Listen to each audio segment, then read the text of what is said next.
Bonsoir chers internautes, merci de nous retrouver et nous allons parler aujourd'hui des dernières informations qui viennent de nous parvenir concernant l'état d'urgence décrété par le président de la République assorti d'un couvre-feu. Le constat est unanime, des pneus brûlés, des populations qui sont en train de défier les autorités et qui sont en train de se révolter contre le couvre-feu et l'état d'urgence décrété par le président de la République hier. Des jeunes de Niaritali, Parcelles Assainies, Unité 14 et 17 et la Médina proteste contre l'établissement du couvre-feu. À l'instant des scènes d'émeutes, des jeunes sont en train de brûler des pneus et affrontent les forces de l'ordre, que ce soit à Krayof également, à Castor. L'on constate que cette décision présidentielle prise après une augmentation vertigineuse des nombres de cas semble avoir mis les populations en colère, précisément celles demeurant dans les régions de Thiès et de Dakar. Des jeunes qui attendaient démontrer leur opposition à cette mesure de restriction ont brûlé des pneus. Il estime que ce couvre-feu ne fait que les priver de leur liberté et rien d'autre. La majeure partie de la population semble être très en colère contre cette décision. Plus précisément, les jeunes qui habitent dans les localités suivantes: Pikine, Guinaw Rail, Marché Yaraax, entre autres, Guédiawaye, Mon 6. Des jeunes qui sont en train de manifester leur colère contre cette décision du président de la République. Pour rappel sur l'adaptation de la stratégie nationale de la lutte contre la pandémie de la COVID-19,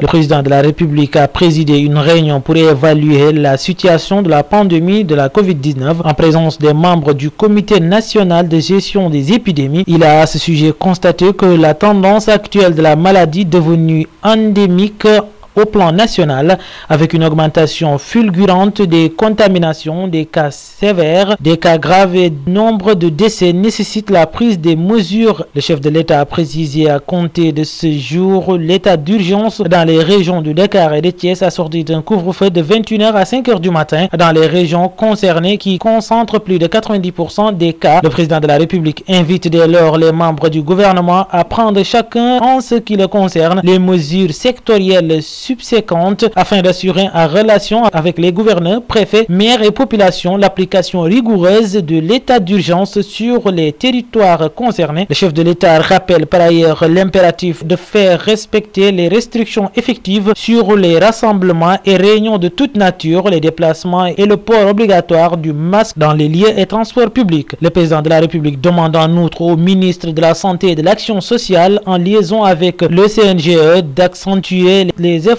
de maîtrise de la pandémie sur le territoire national en renforçant le suivi des cas à domicile, en accélérant également la décentralisation des tests de diagnostic rapide, mais aussi la mise en œuvre de la stratégie nationale de vaccination des populations avec comme cible prioritaire les personnels de santé, les forces de défense et de sécurité et les personnes âgées de plus de 60 ans vivant avec des comorbidités. Les ressources financières nécessaires à ce titre seront mises en disposition afin de faciliter le déploiement rapide du plan d'introduction de la vaccination. Et enfin, le chef de l'État a demandé dans ce contexte aux membres du gouvernement de bannir toute cérémonie ou rassemblement inapproprié au sein des ministères et structures publiques.